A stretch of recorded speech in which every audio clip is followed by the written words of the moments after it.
For today's video mga ka-e-bike, lumapag na yung ating mga 4 wheels, 3 wheels. Ayan, meron tayong white, meron tayong pink, meron tayong purple mga ka-e-bike. So, yung 4 wheels natin is 1.5 watts na. Yung RK01 natin is 800 watts. At yung ating striker mga ka-e-bike, 1.2 watts mga ka-e-bike. Malakas na siya sa mga slope.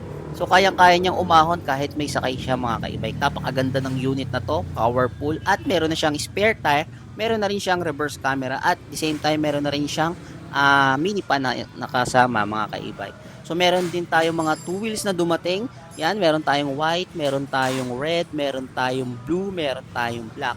So all colors mga ka-e-bike lumapag dito sa ating store. Yan, meron tayong 108. So meron tayong ina-assemble na battery for release na mga ka-e-bike. At ayan naman yung ating four wheels na 6-seater. So good for 6 person siya mga ka-e-bike, no?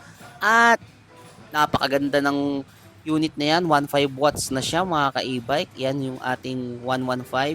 Ayan, 121. Dumating na yung ating 121 all colors. Dumating din mga ka-e-bike. Yan yung 108 natin. Napakaganda ng kulay, black at gray. Ganda ng combination niya, no? Tapos yan naman yung RK01 natin na color blue. At ayan naman yung 113 natin na color black. At meron din naman tayong mga batteries na dumating mga ka-e-bike. Marami tayong parts na dumating. Nag-restocks tayo mga ka-e-bike dahil na mabilis maubos yung mga parts natin. Kasi nga sa atin lahat nagpapagawa yung mga customer natin. At ibang customer dyan sa kung saan saan nila napili yung mga e-bike nila na hindi kayang gawin ng ibang pinagbilan nila. So syempre dito sa Red Kingdom Electric Bike, all parts available tayo at syempre alam natin kung paano natin gawin yung mga e-bike nila. So yan, meron tayong pine-prepare na battery dahil tatakbo tayo sa kabilang store.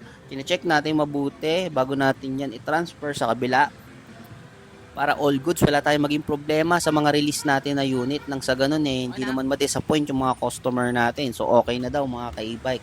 So yan yung ating 4 wheels na white.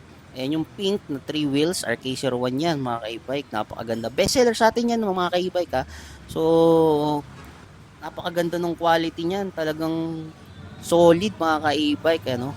So yan no. Ano kayang ginagawa nila? Sobrang busy nila. Tinitignan yung gagamba dun sa may ano. Okay, okay, okay. So, ayan, chinecheck nila yung battery. Tapos, yan, nililigpit nila yung mga kalat nila. Nagliligpit sila ng kalat. So, syempre, after nyo mag-assemble ng battery, tatanggalin nyo yung mga kalat para hindi makalat yung store natin, mga ka-e-bike. At sinampa na nila yung two wheels. So, ayan yung two wheels natin, yung 122. Dalawang 122, sinampa nila sa sa four wheels, mga ka-e-bike. For deliver na yan. At syempre, napakaganda ng mga unit natin sa kabilang store yan, no? Meron tayong striker din doon sa store.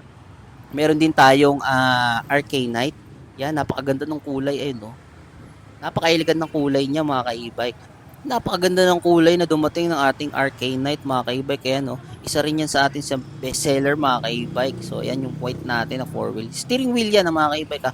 1.5 watts na siya. Napakaganda ng unit na yan. Talagang kayang-kaya sa mga slope area. Kahit may sakay kayo, talagang bubuhatin kayo paakyat. So, ayan, no?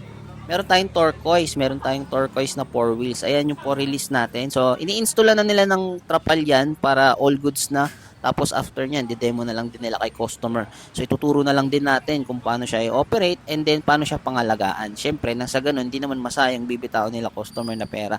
Siyempre, kapag hindi nyo dinemo na maayos yan sa customer mga ka-e-bike, magkakaroon ng problema talaga dahil merong mga customer na hindi pa maalam sa mga e-bike. So, pag mali yung paggamit nila, may possible talaga na masira agad yung e-bike nila.